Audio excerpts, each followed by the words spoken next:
राधे राधे दोस्तों, स्वागत है आपका हमारे चैनल पर। आशा करती हूँ कि आप सब बहुत अच्छे होंगे।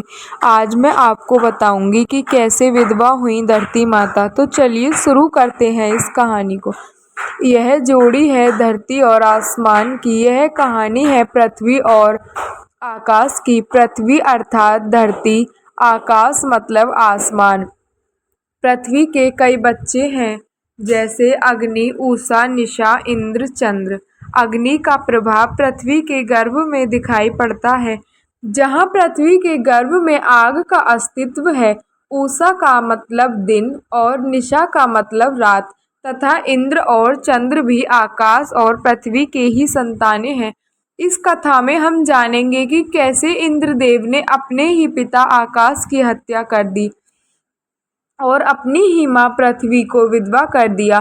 तो एक बार की बात है, जब धरती माँ 5वीं बार गर्भवती थी। धरती देवी के पेट में इंद्रदेव पल रहे थे। ऐसे ही कुछ दिन बीत गए और इंद्रदेव के जन्म के दिन पास आ रहे थे। फिर भी अभी से इंद्रदेव जन्म लेने के लिए पूरी तरह विकसित नहीं थे, परंतु ऐसा होने पर भी वह बार बार धरती के पेट पर अंदर से प्रहार कर रहे थे। इससे धरती माँ को बहुत पीड़ा हो रही थी। तब धरती का आक्रोश सुनकर भगवान आसमान चिंतित हुए और उन्होंने धरती के पेट पर हाथ रख दिए और इंद्र को बाहर निकालने से रोकने लगे, मगर इंद्र की शक्ति के आगे आसमान की न चल सकी और वह धरती माँ का पेट चीरकर बाहर निकल आए। इंद्र ने अंतिम बार जोर देते हुए धरती का पेट फाड़ दिया और समय से पहले ही धरती के गर्भ से बाहर निकल आया और बाहर आते ही अपने पिता इंद्र से युद्ध करने लगा। भगवान आकाश ने इंद्र को बहुत समझाया, पर वह नहीं माना और वह आसमान पर प्रहार करता रहा। उनके बीच बहुत दिन युद्ध चला। फिर अंत में भगवान आकाश की शक्ति क्षीण हो गई। वह इंद्र के विरुद्ध युद्ध में कमजोर पड़ने लगे। वह इंद्र को रोकने लगे, परंतु आकाश अब कमजोर हो गए थे। इसी अवसर का फायदा उठाकर इंद्र ने पिता आकाश पर जोरदार प्रहार किया, जिससे भगवान आकाश धराशायी हो गए। उनकी आखिरी सांसें शुरू हो गईं। धरती देवी उनके पास आई और रोने लगी। ज्वालामुखियों से निकलकर अग्नि भी उनके पास आया और उषा, निशा भी प्रस्तुत हुई।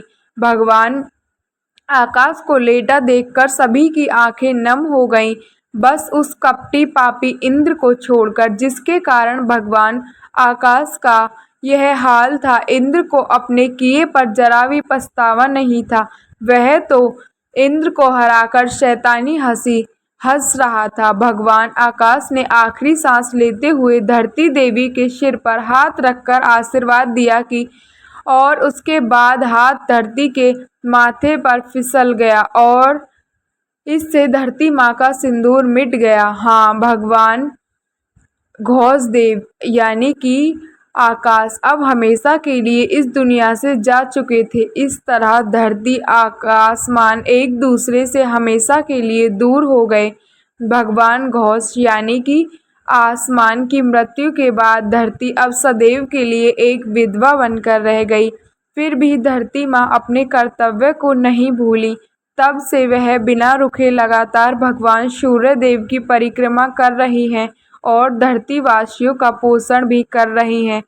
धरती माँ के इसके लिए एक लाइक और चैनल सब्सक्राइब तो बनता है। अगर कथा अच्छी लगी हो तो लाइक करें और ऐसी ही कथाएं सुनने के लिए जुड़े रहें हमारे साथ और मेरे साथ प्रेम से कहिए राधे राधे।